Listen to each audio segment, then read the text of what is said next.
Hi children,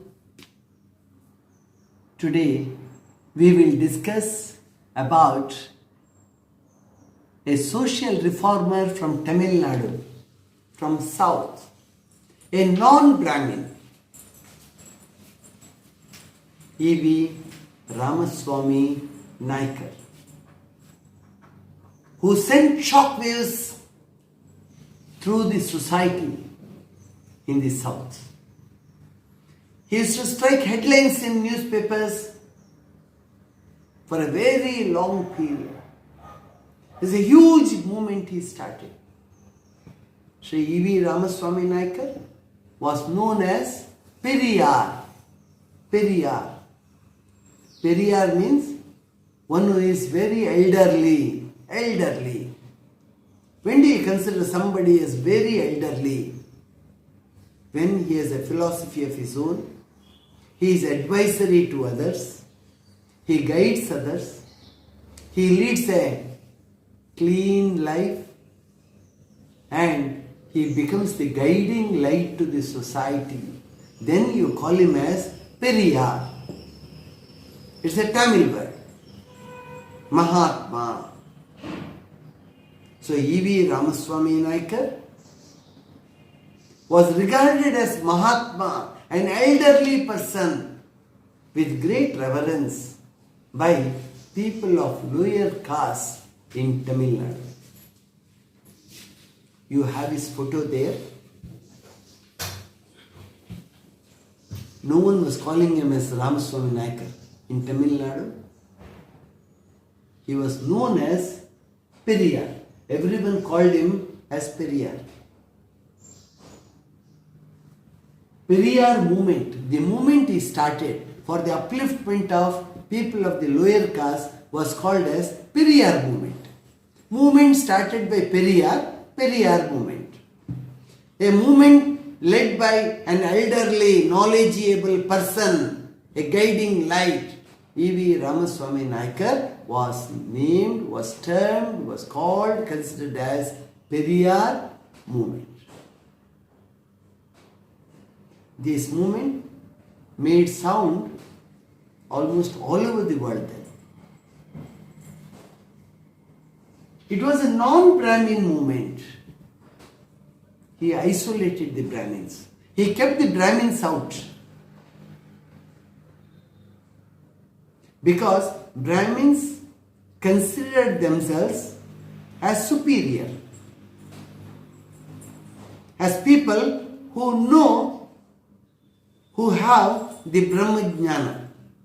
Those who have a Brahmajnana are known as Brahmins. That's how the word has got evolved. So Brahmins were kept out. Language Sanskrit was hated by E.V. Ramaswamy Naikar. Periyar hated Sanskrit. Why did he hate? He thought it is the language of the Brahmins. Whatever is Brahmin, hate it. Whatever is Brahmin, it doesn't have a place in the society. A very strong movement was there, that it was an anti-Brahmin movement. It swept across Tamil Nadu. It swept across Tamil Nadu. Tamil Nadu did not remain the same Tamil Nadu after Periyar took it over and his movement spread all over. We'll go ahead. The main aspects of this movement. If you understand what is Periyar movement, you understand everything about Periyar. So in the exam too, if you are asked to write about Periyar movement, these are the points you have to cover. I have given some 8 points here. First point, it rejected the racial supremacy. What's racial supremacy? Brahmins, they are Aryans. India is mainly consists of 2 races. One is the Aryan race, the other is the Dravidian race. This Aryan race, some say they came from Central Asia, some say they came from Europe, because in Germany today a Sanskrit university is there. The first Sanskrit university in the world got established in Germany. And lots of people study German, study along with German language, they study Sanskrit there. Hitler, he used to proclaim himself as an Aryan. He used to say, Aryan race is supreme. And in his symbol, in his Aryan symbol, SS symbol, Secret Service Police, he had the swastika sign in his flag, on his war weapons, war instruments, vehicles, everywhere he used to project the swastik symbol. Swastik symbol, even in India, when we take up any puja, we put the swastik symbol there. At Diwali time, Shubha Labh, when they put, swastik symbol is marked there. So swastik is a part and parcel of the Indian culture. So you get the connectivity there. Swastik had a prominent place in Germany, a prominent place here too. The connectivity was there. So possible. The Aryans must have moved from that part and they must have entered India. Whatever it be, Periyar considered Brahmins as Aryans. Sanskrit language as an Aryan language. So he hated them. He wanted Brahmins to be kept aside. Don't give them any position in society. They are the reason why we lower caste people are in this wretched situation today. They did it. They are responsible. So ignore them, neglect them, thwart them from the society. This was the message Periyar gave. It opposed, say, racial supremacy in the name of Arya and Brahmin.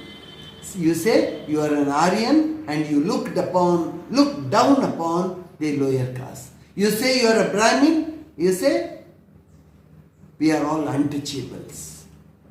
So we keep you aside now.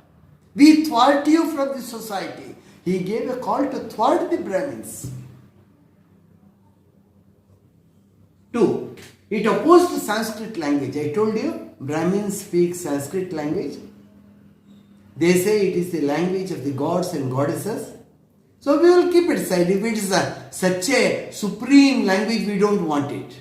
A language which hates lower caste, we will not give it the prime place at all.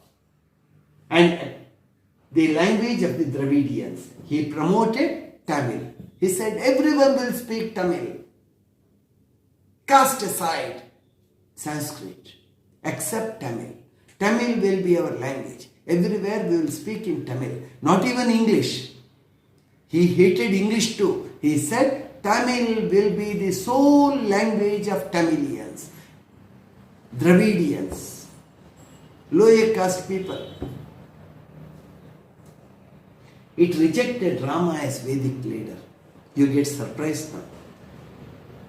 Whatever had a touch of Brahminism, he kept all that aside. Brahmins used to speak of Rama, say he is a great Purusha, Maryada Purushottama, and we have to walk on his footsteps.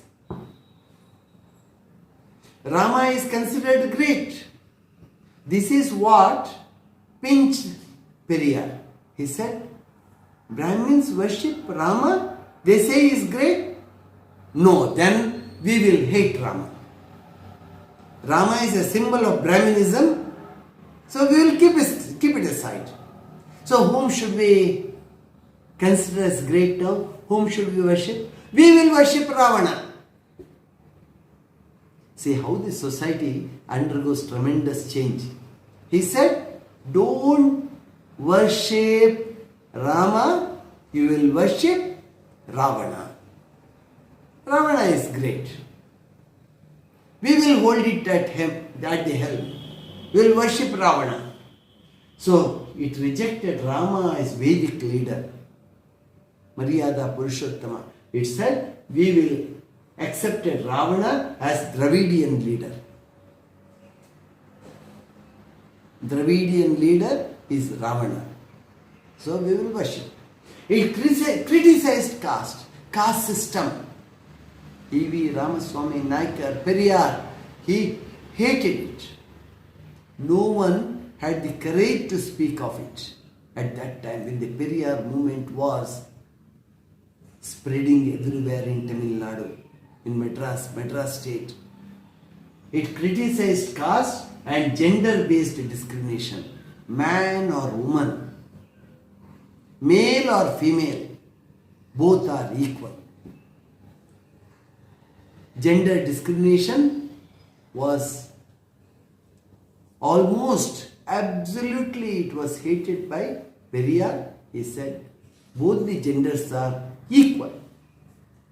It opposed the Varna system. Varna. By way of birth, you have divided people into different castes. You have Kshatriyas who fight, who rule, who administer. You have Brahmins who worship, who teach. Vaishyas who get themselves engaged in trade and commerce, Vaishyas. And Shudras. And you have the untouchables. So this is what is called as Varna system. There was a stringent Varna system at that period, and Periyar said, it has to go. It has to go. So he opposed vehemently the Varna system. Vehement opposition, 100% opposition, absolute opposition. You call it as vehement opposition. There is not even an iota to be accepted there. Everything is undesirable. Cast it off. Lay it aside. It encouraged the temple entry movement. In Kerala, Sri Narayana Guru spoke and hailed temple movement by lower castes. That was called as Vaikom movement. Vaikom movement. Same Vaikom movement started in Tamil Nadu too. He said, temples are all public places. Anyone can enter. Why do you ban people from entering? Why do you prohibit us from entering? Anyone and everyone has the right to enter the temples. So this temple entry system, entering the temples, it started spreading everywhere in Tamil Nadu. It's called as temple entry movement or Vaikom. Vaikom in one word. In opposition to the Congress, at that time, when Periyar